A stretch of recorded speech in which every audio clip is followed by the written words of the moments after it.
most excited to make today's announcement. There are a number of people that need to be recognized, and so let me talk very briefly about the folks who created what you're going to see. I think in a slide, somewhat static version, but I've seen the full website presentation, which is just incredible. Gary Sawyer, our Chief Cultural Officer, and Alan Greenberger, Deputy Mayor for Economic Development. Maura Bailson is the Deputy Cultural Officer and Director of Cultureblocks. Sarah Merriman, Senior Director, Economic Development Initiatives. We have a great crowd from the Reinvestment Fund team, Don Hinkle-Brown, who I think could not be here, Maggie McCullough, Ira Goldstein, Katie Nelson, Kristen Crandall. And from the Social Impacts of the Arts Project team at the University of Pennsylvania, Mark Stern and Susan Seifert. And our funders, what would we be able to do without our funders? Virtually nothing. National Endowment for the Arts and Art Place. Can we please give all of them a big, big round of applause?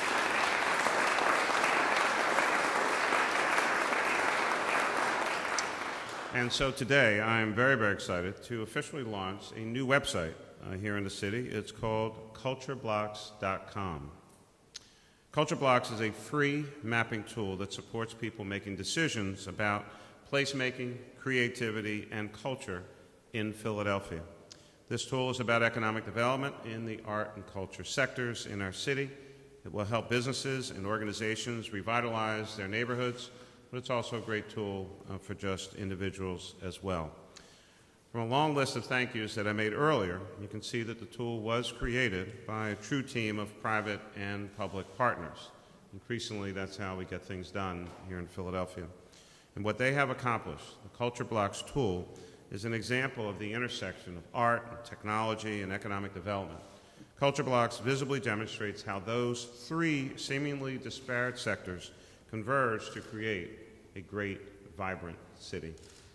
Cultureblocks visualizes information about the creative and cultural assets we have in our city and puts them in context with other important economic, demographic, and geographic data. When we visualize this data, and there is a lot of data in this tool, let me assure you, we can enable better and more informed decisions around research and planning and investment in our culture economy. Understanding these relationships will revolutionize how the city and other civic partners identify and support culture and creativity in Philadelphia. The Cultureblocks project dovetails with other city efforts like the city mapping tool at phila.gov/map that visualize important city data and make it easy for consumers, our citizens, to access and understand. We also give a big shout out to the Office of Innovation and Technology. Adele Labib and certainly Mark Head were significant partners in this effort as well. A significant portion of the data that will be used, that was used to construct this new site, is data that has been released to the public as a part of our Open Data Initiative and is freely available to the public to use and to explore. But the website we are launching today is much more than a mapping application. It's a resource for city government and for other organizations like GPTMC, the Cultural Alliance, community development organizations, art and culture organizations, and businesses that care about creativity and the cultural assets in Philadelphia's neighborhoods. Those organizations and many more work hard each day to make Philadelphia a better place to live, work, raise our families, and from time to time, actually just have a little bit of fun. And this tool will make their jobs easier and more fun so their city can keep growing and improving. Let me now introduce our Chief Cultural Officer, Gary Sawyer, and talk more about Cultureblocks and the creative economy in our city. Gary?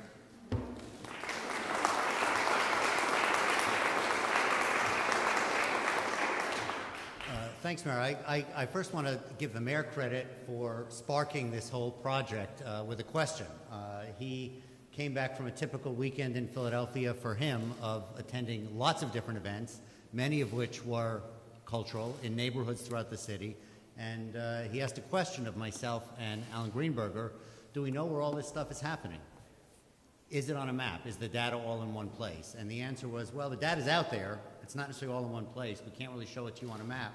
And so that got us thinking that we really should be able to, answer a question like that, and we really should create the tool if it didn't exist.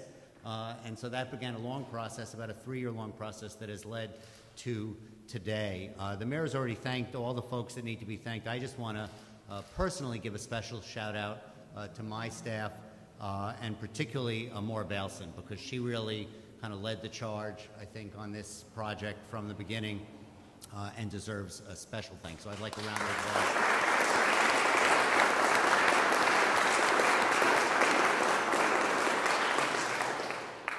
And also Michael, Josh, and Ben. Not, the rest of the staff should go mentioned as well. And Tony Smirsky, who is the graphic designer who does a lot of work out there for a lot of arts groups. Many of you may know him. And Tony's work was really important to this as well. For us, we kind of have developed this tagline for our office that we operate at the intersection of creativity and opportunity.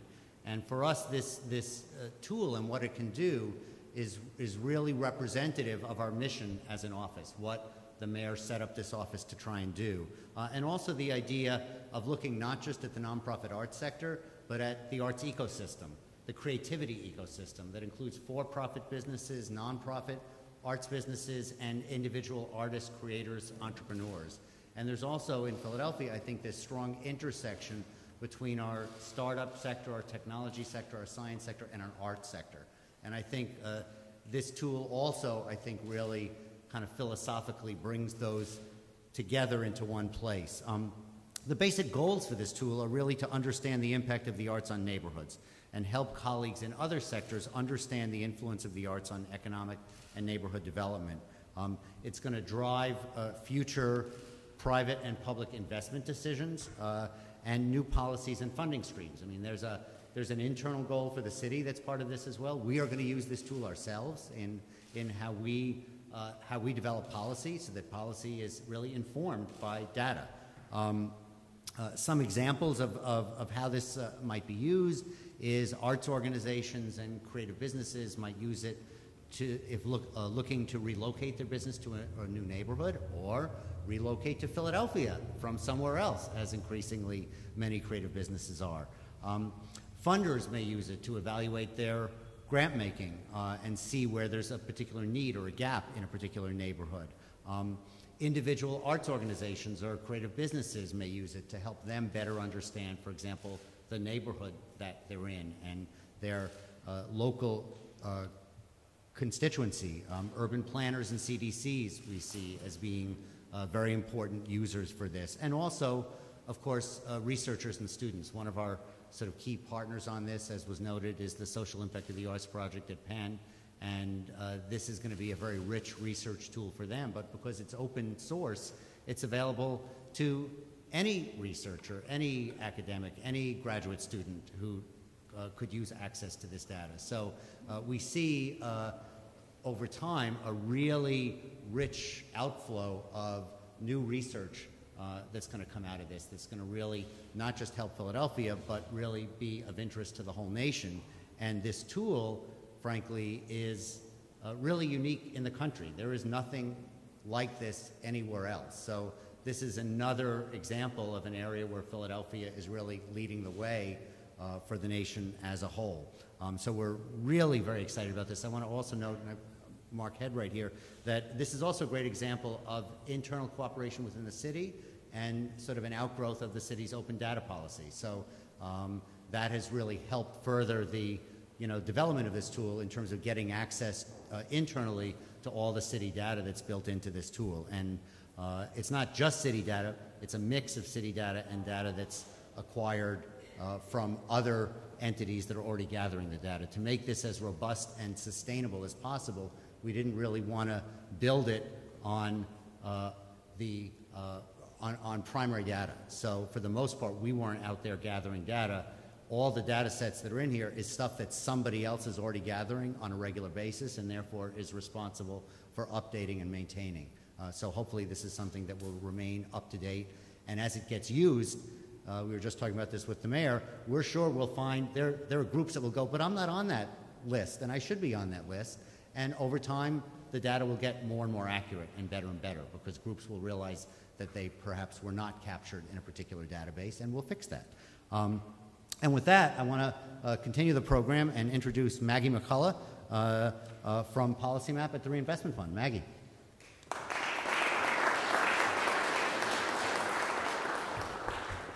Hi. Yes, so I'm Maggie McCullough with Policy Map at the Reinvestment Fund, and as folks have mentioned, this effort has really been a partnership of 3 organizations, TRF, the folks at SIAP at Penn, as well as the city, with funding from the NEA and Art Place. And before I say anything further, I know we've said a lot of thank yous, but I just wanted to say that Katie Nelson and Kristen Crandall in our offices are actually the folks that built the tool that you're about to play with. So they're the ones that really get all of the credit. For those of you that don't know the Reinvestment Fund, we are a CDFI, otherwise known as a Community Development Financial Institution, which is essentially a bank or a community bank. And we are based in Philadelphia, and we have been lending in this region for the last 25 years. And very simply put, we like to lend to those things that help to make a community whole.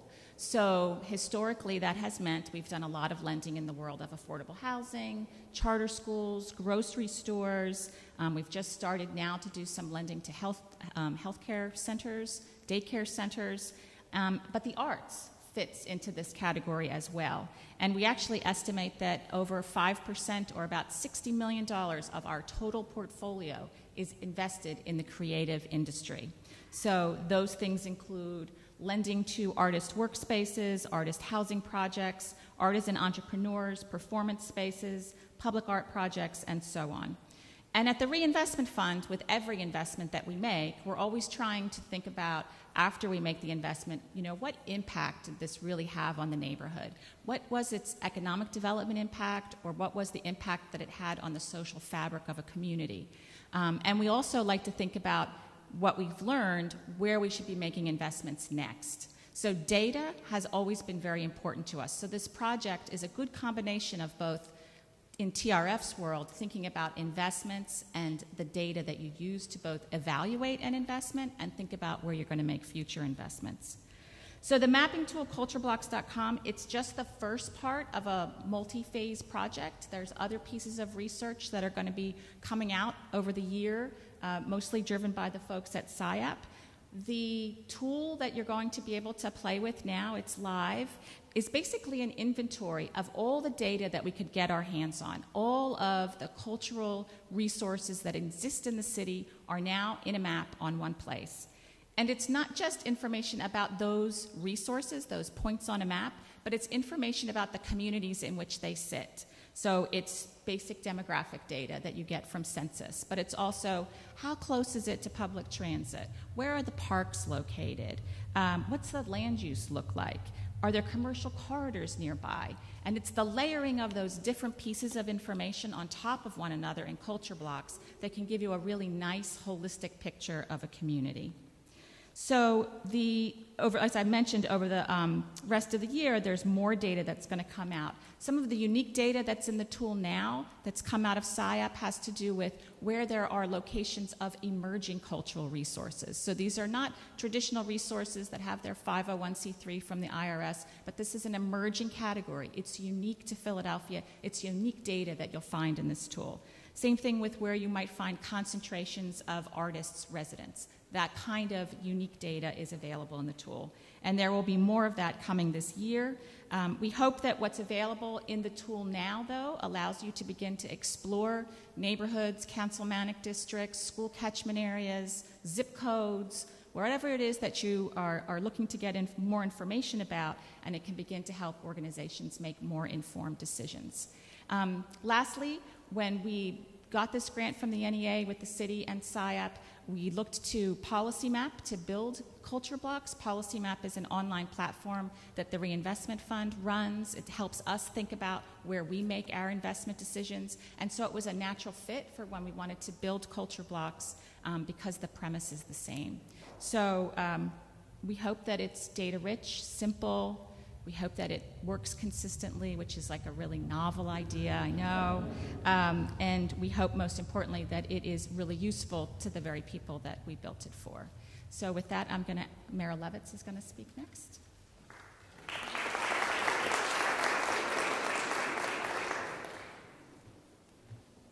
Cultureblocks is useful for us, and I'd like to thank you, Maggie, and also the mayor, Gary, Mara, and everybody involved in Cultureblocks. It's very important for GPTMC to know and be able to track and show off the creative energy and talent that's growing within our city. Increasingly, cultural vitality is a real selling point for the people who want to see what's going on in Philadelphia. I hear about it more and more. And we often say that Philadelphia was founded on great ideas and that great ideas are happening here again. Our new Philadelphia Neighborhoods campaign is designed to encourage visitation in the 14 neighborhoods that surround Center City as we see the core of our city pushing out further and further as more people want to be involved in it. The mayor is going to be kicking it off next week, which also coincidentally is the beginning of National Tourism and Travel Week. We used, thanks to our team, a beta version of Cultureblocks to design the whole neighborhood program because we needed to be able to identify just where the creative pockets, and we found out they weren't pockets, they were whole great areas within the city. And these are the same people, the same areas that visitors and residents alike want to know about because they want energy. They want to experience the drive and the feel of Philadelphia. So we're really excited that we can have a tool like this that will help us on a continuing basis to reveal how creativity is growing and growing within the city. We also have many other initiatives that will benefit from Cultureblocks, including With Art Philadelphia, a partnership that was created to encourage visitors to curate their own experiences within the museums, the keepers of art, but also in the neighborhoods where more and more we have the makers of art. This year, With Art Philadelphia will highlight the city's amazing public art treasures, and we're working with Gary's office and others using Cultureblocks to identify the location of public art so that we can develop around it, around them really, itineraries that will feature other creative activities and tie in the city's parks, transportation lines, and of course our famous bike lanes. The city's efforts towards good governance, creative use of open data, and a focus on creativity and innovation are all signals to people that Philadelphia is the place to come and do your dream. And I'd like to introduce now another chief dreamer and implementer, Tom Caden, who's president of the Greater Philadelphia Cultural Alliance. Tom? Thank you.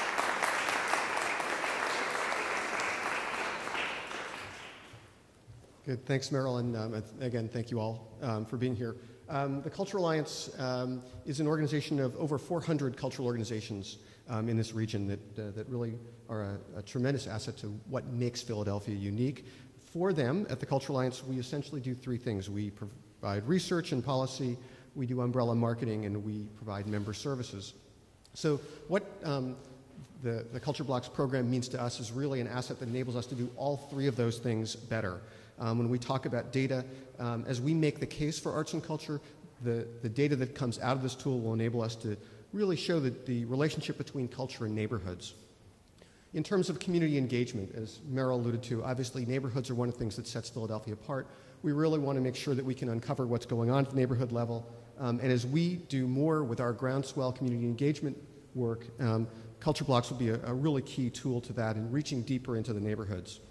An important part of our mission is to advocate, and obviously advocating for the important investment in arts and culture is something that this tool will enable us to do both in terms of our messaging and our strategy.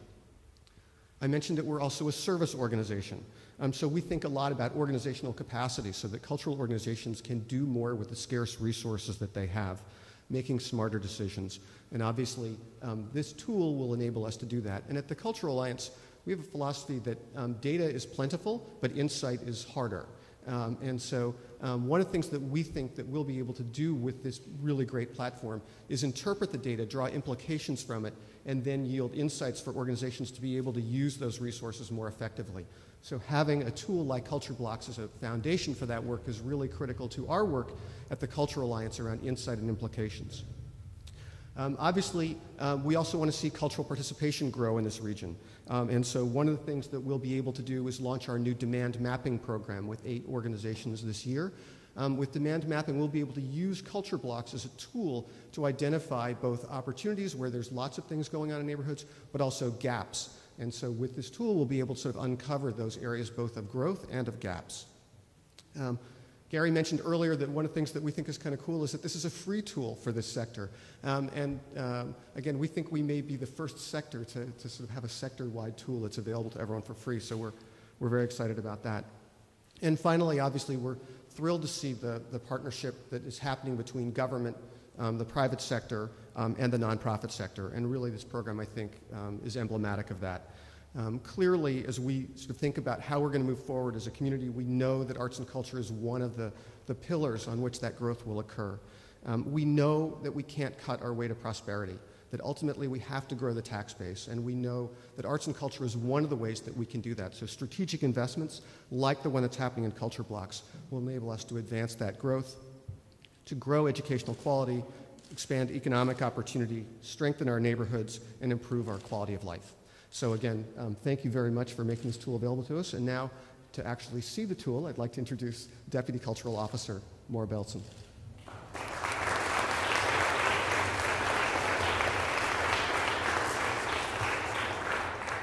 Good morning, everyone.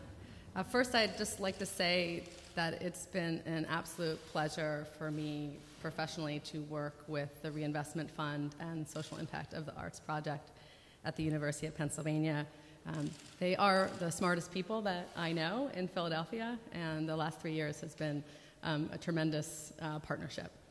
And I would also like to thank my team, Michael Brown, Josh Dubin, and Tony Smirsky. We've been the lead on the marketing and outreach of this plan, but really this has been, like I said, a tremendous partnership, and Sarah Merriman from the Commerce Department. So we're not going to do a full demo for you. The best way to appreciate the tool is to go to www.cultureblocks.com and check it out yourself. We'll be announcing some sessions later on this month, and we can certainly do demos for you one-on-one if you'd like to do that as well. But today I'll just go through quickly and show you what Cultureblocks can do. This app will help urban planners, arts and culture program managers, nonprofit leaders, and others make smart and informed decisions about place and creativity with data.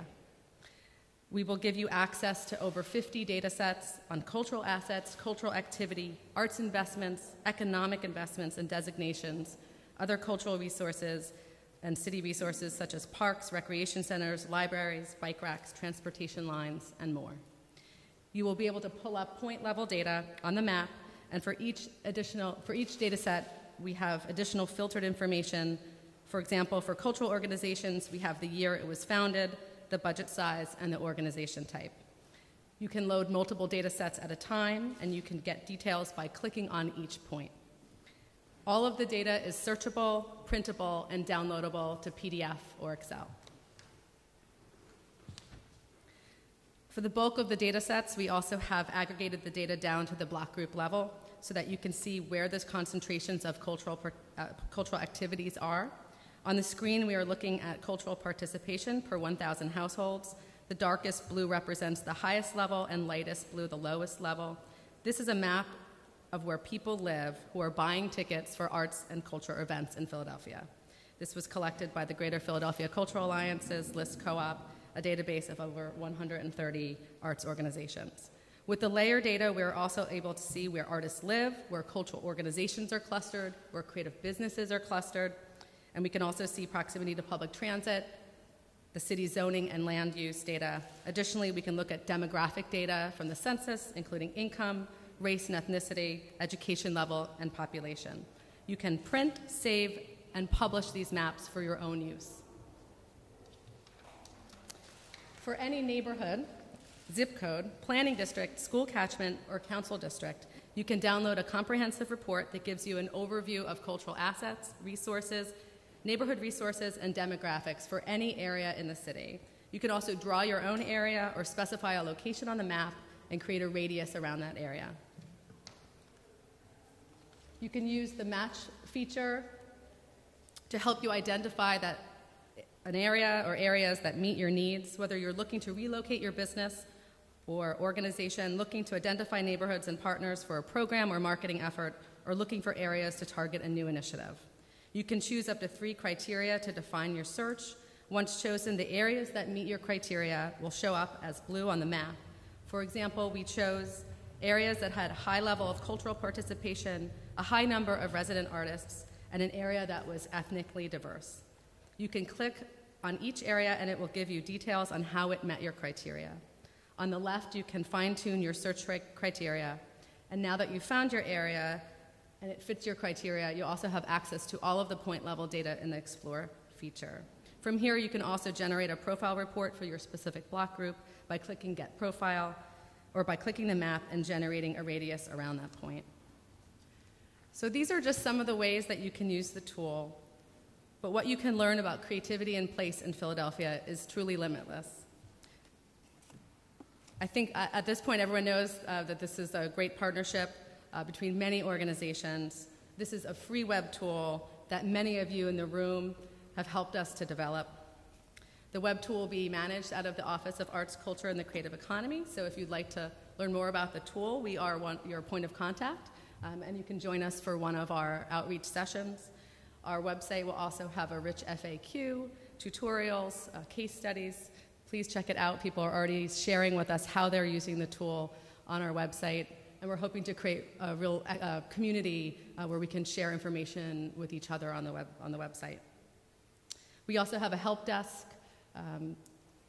Information is here that we're operating Monday through Friday, 10 to 4. Please give us a call, send us an email. We really want to learn how you're using the tool and help you to use it.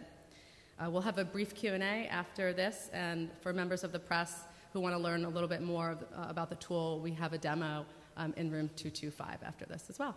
Thank you all so much for coming.